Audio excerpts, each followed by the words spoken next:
Hello दोस्तों, आप सभी का the logical Indian YouTube channel में बहुत बहुत स्वागत है। मैं हूं एडवोकेट पंकज कुमार त्रिपाठी, लखनऊ से। दोस्तों, मैंने कल एक वीडियो इस चैनल पर अपलोड की थी जिसमें मैंने कहा था कि मैं शुरुआत करूंगा तेजस्वी यादव से। किस बात के लिए? इस बात के लिए कि तेजस्वी यादव इस समय क्या सोच रहे हैं। शुरुआत तेजस्वी यादव से क्यों हो रही है, नीतीश कुमार से क्यों नहीं हो रही है?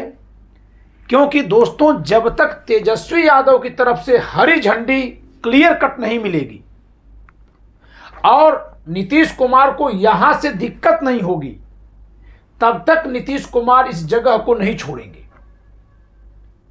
समझिएगा, मायावती जी और नीतीश कुमार जी में यही अंतर है कि मायावती जी भाजपा के समर्थन से जब सरकार चलाती थी तो इस्तीफा दे देती थी।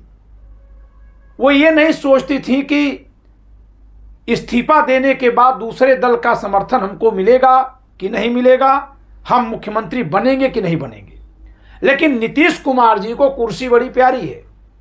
नीतीश कुमार जी अमित शाह जी यानी भाजपा के समर्थन से सरकार चला रहे हैं, तो उनके समर्थन को तभी मना करेंगे, भाजपा से अपना गठबंधन तभी तोड़ेंगे जबकि वो दूसरी तरफ का समर्थन पाएं और मुख्यमंत्री ही बने रहें।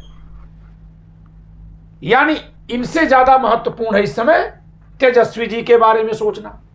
सोशल मीडिया पर आए दिन चर्चा चल रही है कि बाबा साहब का राज्यसभा में अपने भाषण से जो अमित शाह जी ने अपमान कर दिया है, उस अपमान से सबक सिखाने के लिए, उनको दंडित करने के लिए नीतीश कुमार जी भाजपा से गठबंधन तोड़ देंगे और तेजस्वी जी उनको अपने साथ जोड़ लेंगे और इस तरह से नीतीश जी अब फिर से आकर के महागठबंधन का हिस्सा बन जाएंगे।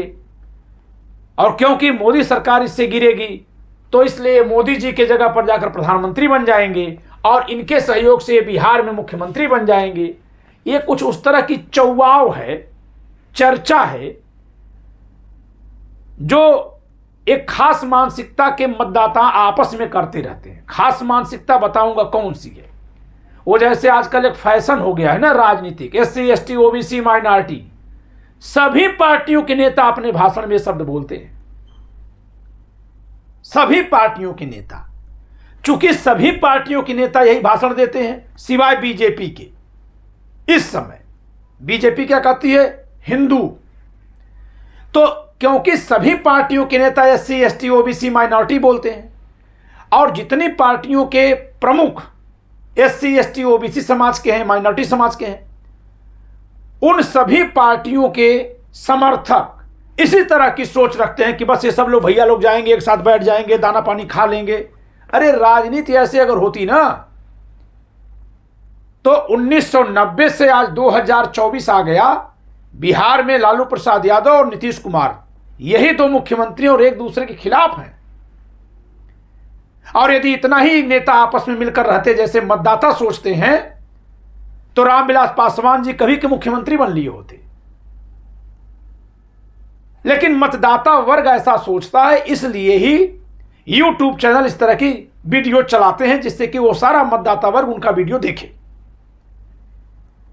अब नेता कैसे सोचते हैं, हम लोग इस पर चलते हैं।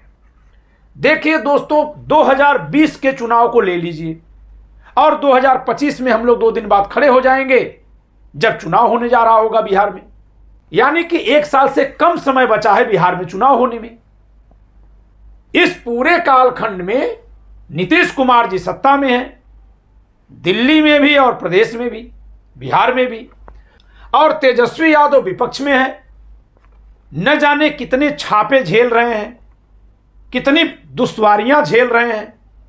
खुद ये, इनका पूरा परिवार और इनके चाहने वाले नेता लोग, समर्थक लोग, ये सब लोग परेशानी झेल रहे हैं। कल्पना करिए कि अगर ये इस सरकार में होते तो क्या इनके परिवार को उतनी परेशानी होती जितना इस समय हो रही है?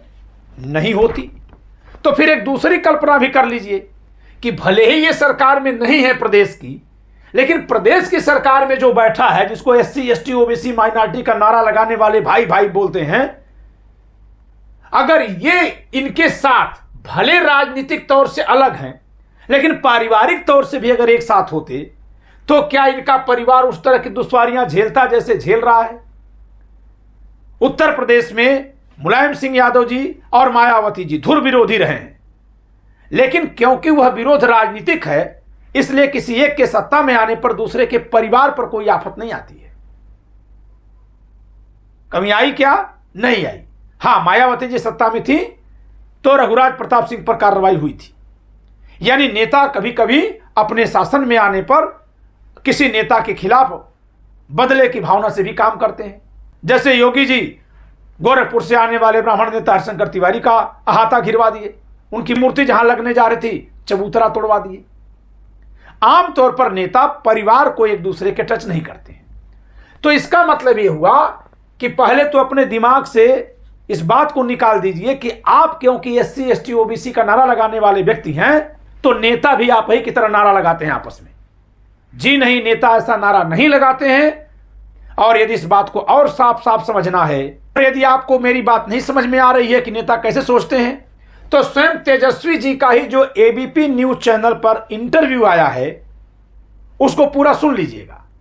जब इनसे एंकर महोदया पूछती हैं कि आप ओवैसी से क्यों नहीं गठबंधन कर लेते हैं, बिहार में पिछली बार वो 5 सीट जीत लिए थे, तो ये क्या उत्तर देते हैं कि हम हैदराबाद में जाकर जब चुनाव नहीं लड़ते हैं तो ओवैसी जी यहां क्यों आकर चुनाव लड़ रहे हैं?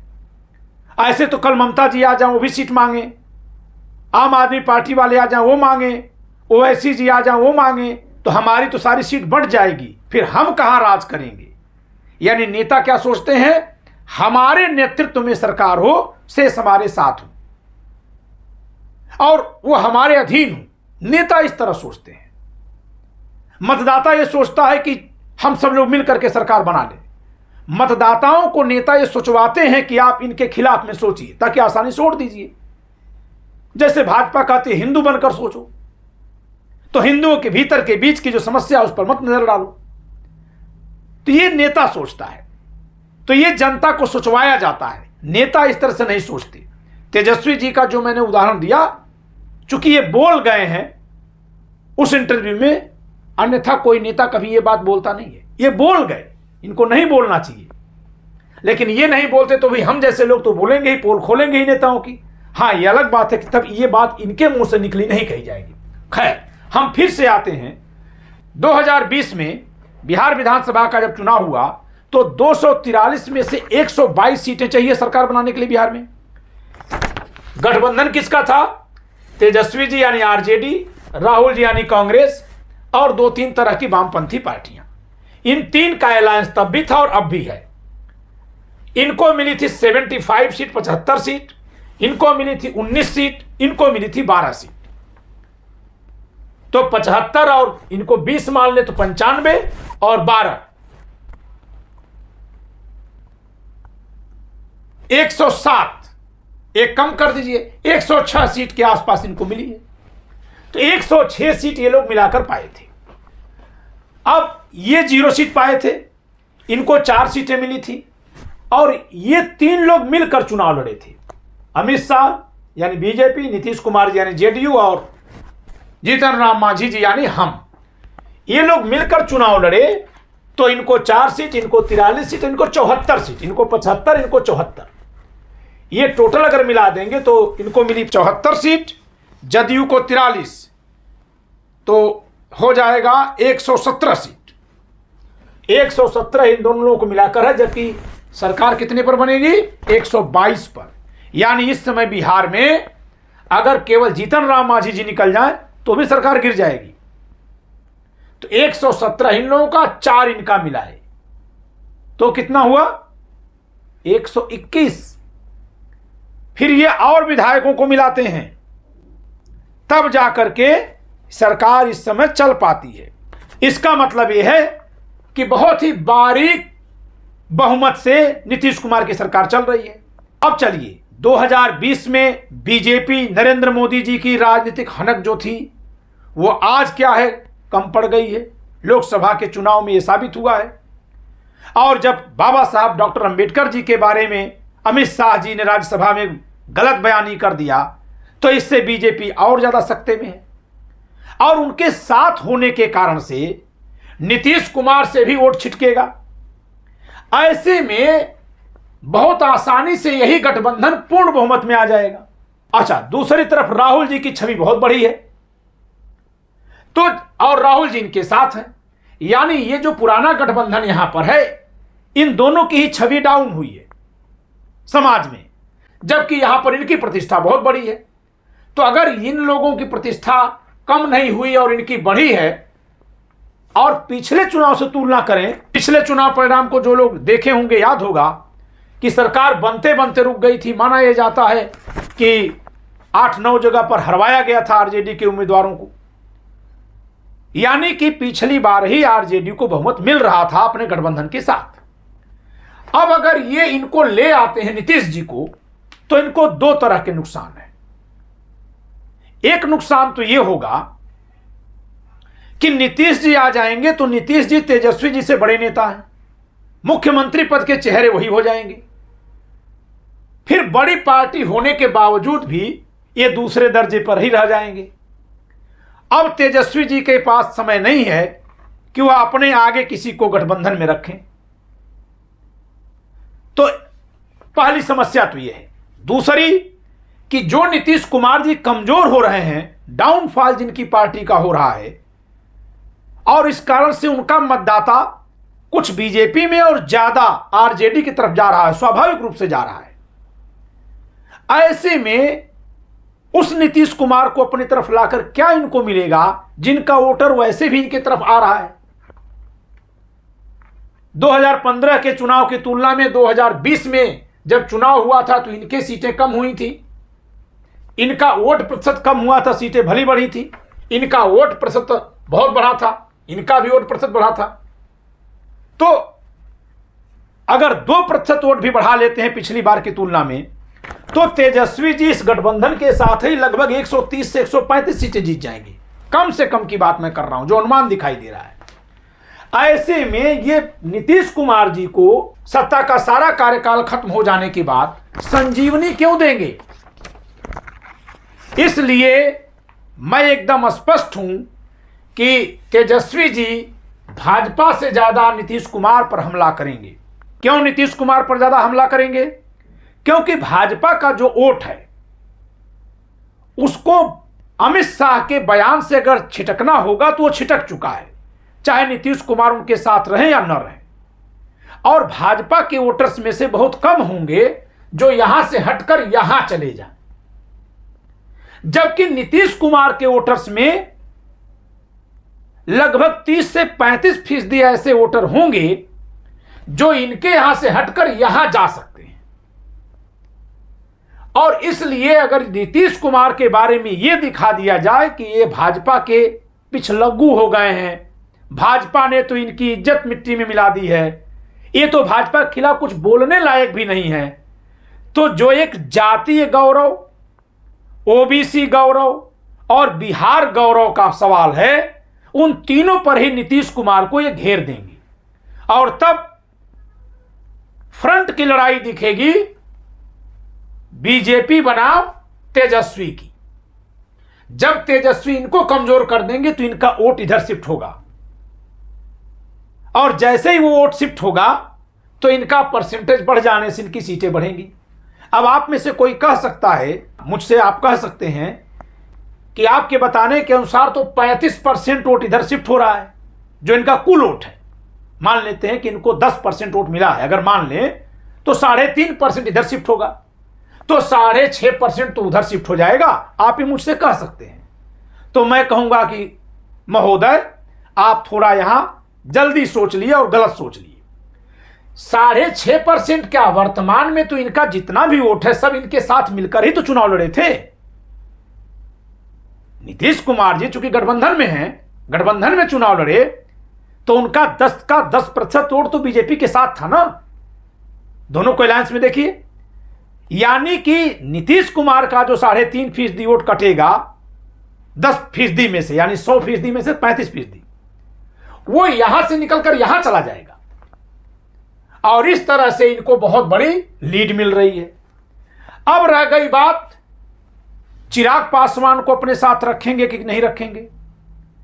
तो देखिए, यहां एक झगड़ा शुरू होने वाला है। नीतीश कुमार जी अब अपनी आखिरी पारी खेल रहे हैं राजनीतिक जीवन की, और चिराग पासवान भी इन्हीं के लगभग उम्र के हैं, तो अब ये मुख्यमंत्री होने का दावा करेंगे।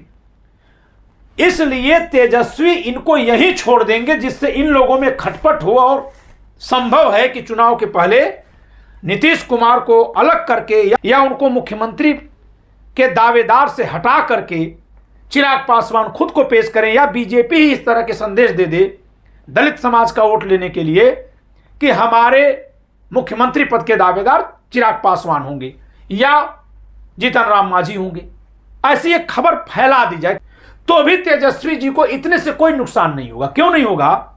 क्योंकि दलित समाज जो है बाबा साहब को मानता है, और जब ये लोग मुख्यमंत्री पद के दावेदार बन करके लेकिन भाजपा के ही साथ रहेंगे, तो भाजपा ने ही तो बाबा साहब का अपमान किया है, भाजपा से ही संविधान को खतरा है, ऐसी बात समाज में है। तो चाहे भले मुख्यमंत्री पद के दावेदार हो जाएं, और ऐसा होने से इनकी जात विशेष का वोट इनको पूरा मिल जाएगा, जो पहले से भी मिलता है। लेकिन बाबा साहब अंबेडकर और संविधान को चाहने वाला समाज इनके वहां मुख्यमंत्री पद का दावेदार बन जाने के बावजूद भी इनको पसंद करेगा। कब? जब ये इन पर भी हमला करेंगे कि आप तो भाई उस अमित शाह के हनुमान जी बनकर बैठे हो जो बाबा साहब के लिए अपमानजनक बातें कह रहे हैं। जीतन राम मांझी पर भी ये निशाना साध पाएंगे। ये उसी तरह से है जैसे कांग्रेस के साथ कोई जुड़ता है तो भाजपा कहने लगती है कि ये तो मुसलमानों की पार्टी का है, ये तो मुस्लिम समर्थक है। वैसे ही तेजस्वी अपनी उस 90 वाली चुनावी शैली को लेकर चलेंगे। फर्क यही होगा कि तब उस समय सवर्णों के विरोध में वोट मांगे गए थे, अब ये भाजपा के विरोध में वोट मांगेंगे। जो एबीपी न्यूज चैनल पर इनका इंटरव्यू है, उससे इन्होंने साफ संदेश दे दिया कि अब चच्चा को यहां कोई जगह नहीं मिलने वाली है। क्या कह सकते हैं कि बिहार से जो मौजूदा सरकार है, नीतीश कुमार जी, एनडीए की सरकार, और बेरोजगारी जो है जाने वाली है। आप देखिए ना, मैं पहले भी दिन ये कहा कि तेजस्वी जी ने तो नीतीश कुमार को कमजोर दिखा दिया है, बौना दिखा दिया है कि उनका ऑफिस भी बीजेपी के कब्जे में है। तो तमाम लोग जो एससी एसटी ओबीसी के जो खुशनुमा नारे सुनते हैं ना, और उसी से सारी राजनीति का अंदाजा लगाने वाले लोग हैं, और ये कुछ यूट्यूबर्स ने उनको बहका रखा है, जबकि वही यूट्यूबर जाकर के वहां चुनाव भी लड़ जाते हैं, और जब चुनाव लड़ते हैं तो आरजेडी के खिलाफ लड़ते हैं।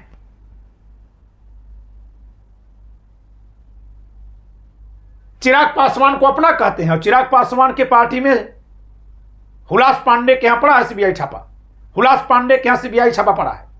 तो आरजेडी में मनोज झा भी हैं और मृत्युंजय तिवारी भी हैं, लेकिन उन कुछ यूट्यूबर्स ऐसे हैं कि उनको जात के सिवा कुछ दिखाई नहीं देता अपने वोट बैंक बनाने के लिए, तो इस नाते वो लोग ऐसी बातें करते हैं।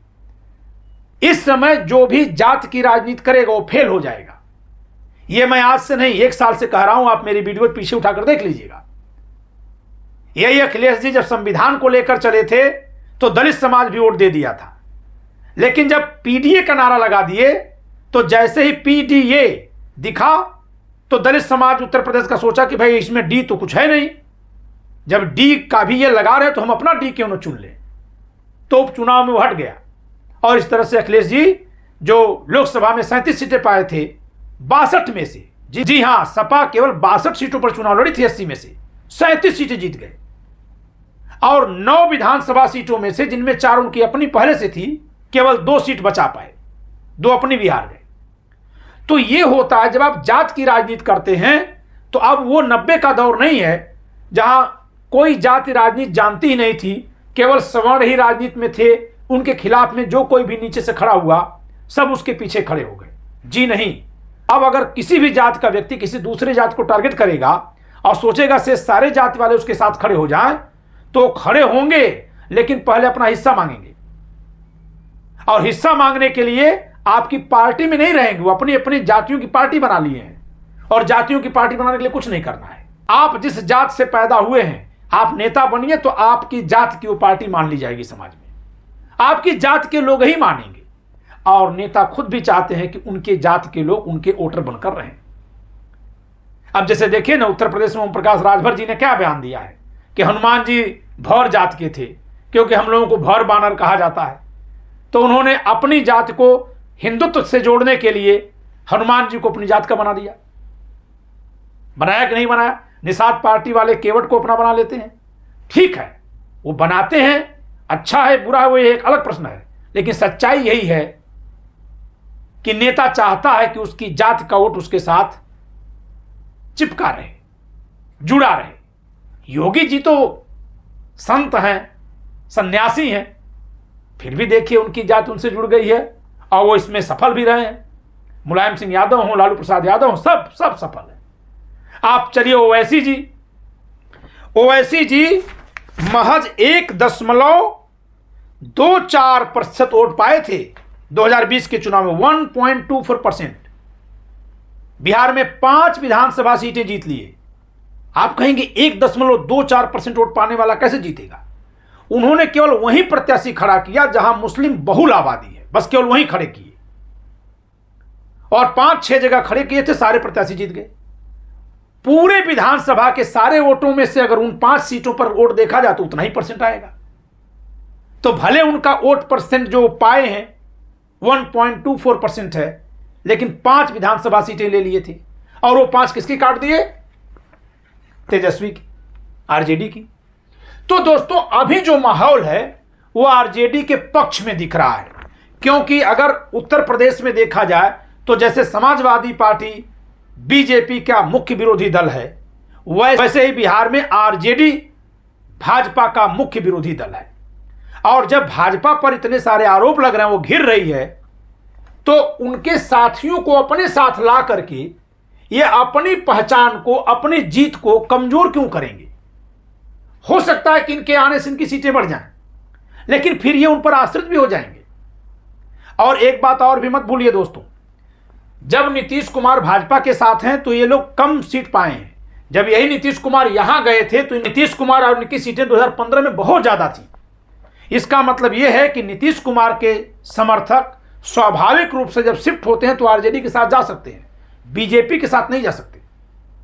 तो इन सारी कवायदों को अगर देखा जाए तो तेजस्वी जी ने उसको पढ़ लिया है और इसी नाते ये बहुत सधे अंदाज में जनता की नज़र में यह दिखाते हुए कि नीतीश कुमार जी का कोई अपमान नहीं करना चाहते, लेकिन यह भी समझाते हुए कि इनका कार्यालय भी ये नहीं चला पा रहे हैं, उन पर निशाना साध रहे हैं। आप देखिएगा कि तेजस्वी जी के भाषण में और तेज धार होगी और इन तीनों लोगों पर ये हमला बोलेंगे। और हमला किस बात का होगा? बाबा साहब के नाम पर होगा, संविधान के नाम पर होगा, जिससे कि संविधान और बाबा साहब को मानने वाले लोग इनके साथ खड़े हो जाएं। पिछली बार ओवैसी भले 5 सीट जीतने में कामयाब रहे, अब जिस तरह का मुकाबला चल रहा है, संभव है कि ओवैसी को वो सीटें न मिले, और अगर मिल भी गई और 4-5 सीटों की कमी यहां पड़ी तो ओवैसी कभी इधर जाकर समर्थन कर नहीं पाएंगे। जैसे ही करेंगे उनका वो मतदाता वर्ग खत्म हो जाएगा, तो वो बाय डिफॉल्ट मजबूर होंगे इनका समर्थन करने के लिए। इसलिए इस समय ये इतने ही दलों के साथ जो गठबंधन करके चल रहे हैं उसी को लेकर चलना चाहेंगे। कभी भी तेजस्वी जी इस समय इनमें से किसी को भी अपने साथ जोड़कर अपनी जो जीत दिखाई दे रही है उसमें किसी को हिस्सेदार बनने का मौका नहीं देंगे।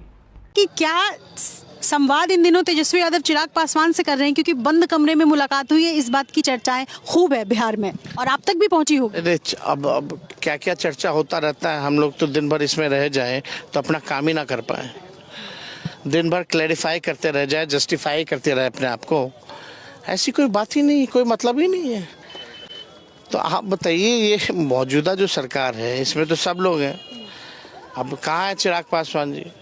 नौजवान जो है लाठी खा रहा है, बिहार परेशान है। मांझी जी तो छोड़ो, उनका तो क्या कहना, अभी तो टीटीएम में लगे हुए हैं। तो इन लोग को तो पद मिल गया है, पद चाहिए, गाड़ी चाहिए, सिक्योरिटी चाहिए, बंगला चाहिए, बिहारी बाहर में जाए। Why first Bihar and first Bihari when he is getting everything? जब नहीं था तो फर्स्ट बिहार फर्स्ट बिहारी होता था। When he gets everything there is nothing he wants. ये मैं इनके भाषण से पढ़कर समझा हूं इनके भाषण से, इनके क्रियाकलापों से जो कुछ दिखाई दे रहा है वो यही दिखाई दे रहा है। और इसका एक फर्क भी दिखा है। इससे इनको एक और भी लाभ होगा दोस्तों। एक लाभ यह होगा कि आप देखते होंगे कि पूरे भारत में अगर किसी राजनीतिक परिवार पर सबसे ज्यादा ईडी सीबीआई के छापे पड़े हैं तो वो लालू प्रसाद यादव जी का ही परिवार है। ऐसा क्यों है? क्योंकि लालू प्रसाद यादव जी का परिवार जैसे इनके साथ जुड़ेगा, भाजपा बिहार में गायब हो जाती है। यानी इस परिवार को कमजोर करने के लिए हर समय किया जाता है। क्यों? क्योंकि यही एक परिवार है जो एकदम डट कर लड़ जाता है भाजपा से। मुलायम सिंह यादव जी भी आशीर्वाद दे दिए थे मोदी जी को। मायावती जी भी बहुत संतुलन बना करके भाजपा का विरोध करती हैं। कांग्रेस और आरजेडी ये दो ऐसी पार्टियां हैं जो जमकर विरोध करती हैं। जी हां, आम आदमी पार्टी के संयोजक केजरीवाल जी को भी जेल में भेजा गया था, लेकिन वो तो इसलिए क्योंकि केजरीवाल उसी खाना पानी दाना से पैदा हो गए जो भाजपा अपने लिए जुटा रही थी अन्ना आंदोलन में, और इनको समाज सेवक के नाते बैठाई थी मंच पर, ये राज सेवक बनने लगे, तो वो तो इस नाते उनको सजा देती है। हेमंत सोरेन को इसलिए दिया था ताकि किसी और को मुख्यमंत्री बनाए तो पार्टी टूट जाए, तो उनकी पार्टी को तोड़ने का प्रयास था और वो सफल भी रहे। चंपई सोरेन अलग हो भी गए, लेकिन उसका कोई लाभ भाजपा को चुनाव में नहीं हो पाया। तो लालू प्रसाद यादव जी के परिवार पर जो केंद्र सरकार की तरफ से जांच कराई जाती है, जब ये नीतीश कुमार जी, जीतन राम मांझी और चिराग पासवान की आलोचना करेंगे तो इन पर केंद्र सरकार की वो तपिश कम हो जाएगी, ये जान लीजिएगा। क्यों? क्योंकि फिर ये तीनों यहीं रहने के लिए मजबूर होंगे और इससे भाजपा का काम थोड़ा आसान हो जाएगा दिल्ली में। उनको इन तीनों को अपने साथ बनाए रखने के लिए कुछ प्रयास करने की जरूरत नहीं पड़ेगी। तो राजनीति करेंगे तेजस्वी जी बिहार में अपनी जीत के लिए, लेकिन इससे दिल्ली में मोदी अमित शाह की सरकार सुरक्षित रहेगी और उस सुरक्षा के बदले में वो इन पर हमला करना खत्म कर देंगे या बंद कर देंगे या कम कर देंगे। संभव है कि फोन से बात हो, दिखावटी हमले हों, लेकिन वास्तव में फिर कोई सीबीआई ईडी की जांच न पड़े, रेड न पड़े। ये देख लीजिएगा आप। और इस तरह से अगर देखा जाए तो तेजस्वी जी अब संतुलित राजनीति करना सीख गए। राजनीति में संतुलित होना बहुत जरूरी है।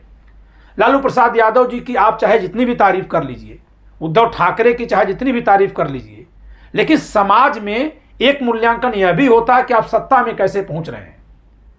लालू प्रसाद यादव जी जितने साल सत्ता में थे तब तक थे, लेकिन जब से हट गए तब से कभी सत्ता नहीं मिली।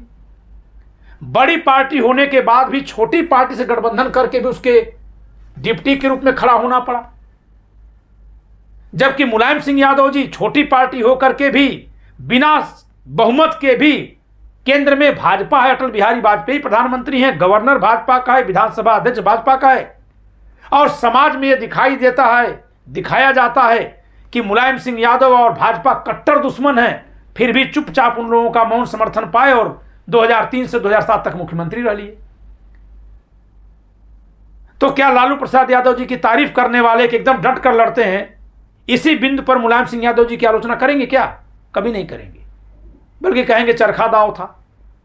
ऐसे ही आप देखिए बाला साहब ठाकरे बड़े तन कर चलते थे, वास्तव में किसके दम पर चलते थे? हिंदुत्व की जो शक्तियां सब मिलाकर उनके पीछे खड़ी होती थी तो महाराष्ट्र में वो चमकते दिखाई देते थे। लेकिन वो भले बाहर से चमकते दिखाई देते थे, हर जगह वो बीजेपी के साथ खड़े होते थे। उद्धव ठाकरे समझ नहीं पाए कि असली ताकत पिताजी के पीछे किसकी थी। वो बगावत के मूड में आए, पार्टी टूट गई, निशान खत्म, पार्टी का नाम खत्म।